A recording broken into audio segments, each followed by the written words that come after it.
واليوم المملكة العربية السعودية والولايات المتحدة الأمريكية، وهما قطب هذا العالم بالتأثير، يقودان ولله الحمد والمنة بقيادة خادم الحرمين الشريفين وأيضا الرئيس الأمريكي العالم والإنسانية إلى مرافق الأمن والسلام. My name is Mike Preisner. I joined the Army, left for basic training on my 18th birthday in June of 2001. I was assigned to the 10th Mountain Division, and in March of 2003, I was attached to the 173rd Airborne Brigade and deployed to northern Iraq. So when I first joined the Army, we were told that racism no longer existed in the military. A legacy of inequality and discrimination was suddenly washed away by something called the Equal Opportunity Program. We would sit through mandatory classes, and every unit had this EO representative to ensure that no elements of racism could resurface. I began to hear new words like towel head and camel jockey, and the most disturbing, sand nigger. And these words did not initially come from my fellow soldiers, but from my superiors, my platoon sergeant, my company first sergeant, battalion commander. All the way up the chain of command, these terms, these viciously racist terms, were suddenly acceptable. And I noticed that the most overt racism came from veterans of the first Gulf War. And those were the words they used when they were incinerating civilian convoys. Those are the words they used when this government deliberately targeted civilian infrastructure, bombing water supplies, knowing that it would kill hundreds of thousands of children. Those are the words the American people used when they allowed this government to sanction Iraq. And this is something that many people forget, and we can't forget, is that we've just learned that we've killed over 1 million Iraqis since this invasion, but we already killed 1 million Iraqis in the 90s through sanctions and bombings prior to this invasion, so the number truly is much higher. But when I got to Iraq in 2003, I learned a new word, and that word was Haji. Haji was the enemy. Haji was every Iraqi. He was not a person, a father, a teacher, or a worker. And it's important, we've heard this word a lot during Winter Soldier, but it's important to understand where this word came from. And to Muslims, the most important thing is to take a pilgrimage to Mecca. It's the Hajj, and someone who has taken this pilgrimage is a Haji. And it's something that in traditional Islam is the highest calling in the religion. So we took the best thing for a Muslim and made it into the worst thing. But history did not start with us, and since the creation of this country, racism has been used to justify expansion and oppression. The Native Americans were called savages, the Africans were called all sorts of things to excuse slavery, and Vietnam veterans know of the multitude of words used to justify that imperialist war. So Haji was the word we used. It was the word we used on this particular mission I'm going to talk about. And we've heard a lot about different raids and kicking down the doors of people's houses and ransacking their houses. But this mission was different, a different kind of raid. I never got any explanation for these orders. We were only told that this group of houses, 5 or 6 houses, were now property of the US military, and we had to go in and make those families leave those houses. So we went to these houses and informed the families that those homes were no longer their homes. We provided them no alternative, nowhere to go, no compensation. And they were very confused and very scared and did not know what to do and would not leave. So we had to remove them from those houses. One family in particular, a woman with 2 small girls, a very elderly man and 2 middle-aged men. We dragged them from their houses and threw them onto the street. And arrested the men because they refused to leave, arrested the old man, and sent them off to prison. And at that time, I didn't know what happened to people when we tied their hands behind their back and put a sandbag on their head. But unfortunately, a few months later, I had to find out. We were short interrogators, so I was assigned to work as an interrogator. And I oversaw and participated in hundreds of interrogations. One in particular I'm going to share with you. It was a moment for me that really showed me the nature of this occupation. This particular detainee, when I was sent to interrogate him, he was stripped down to his underwear, hands behind his back and a sandbag on his head. I never actually saw this man's face.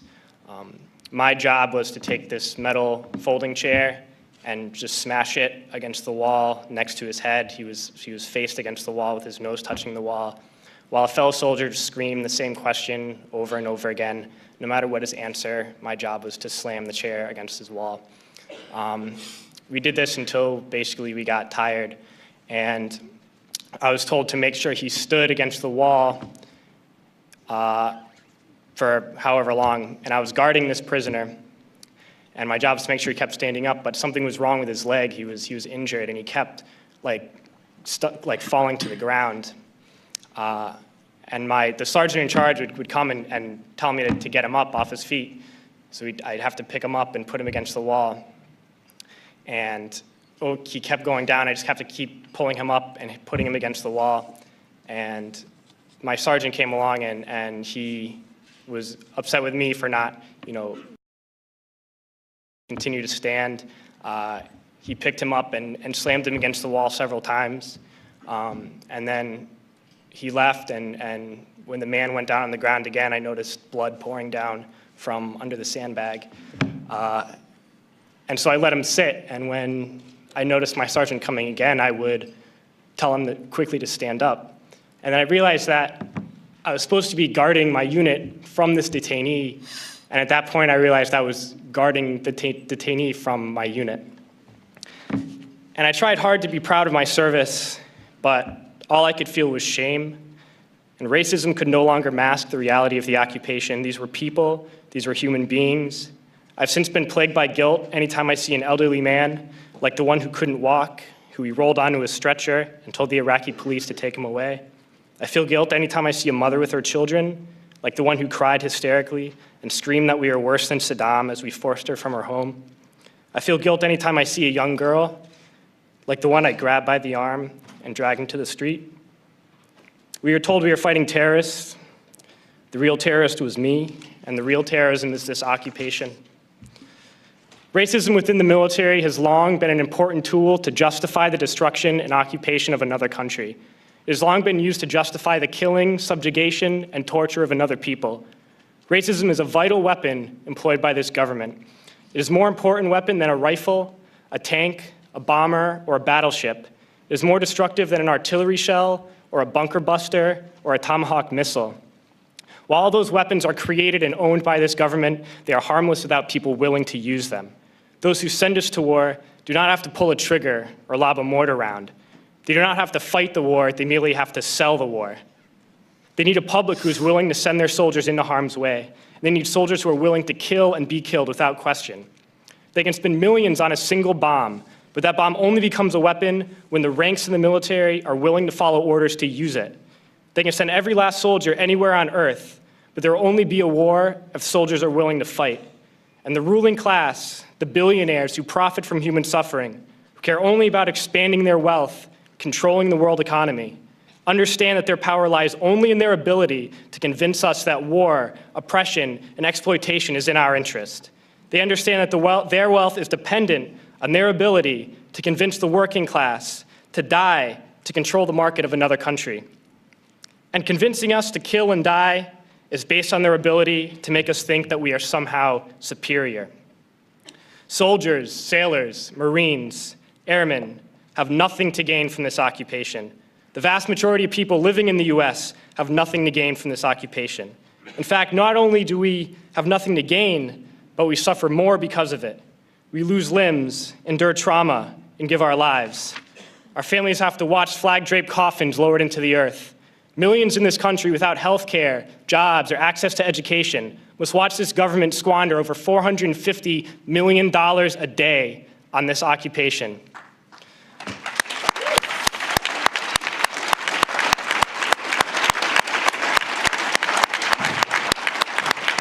Poor and working people in this country are sent to kill poor and working people in another country to make the rich richer. And without racism, soldiers would realize that they have more in common with the Iraqi people than they do with the billionaires who send us to war.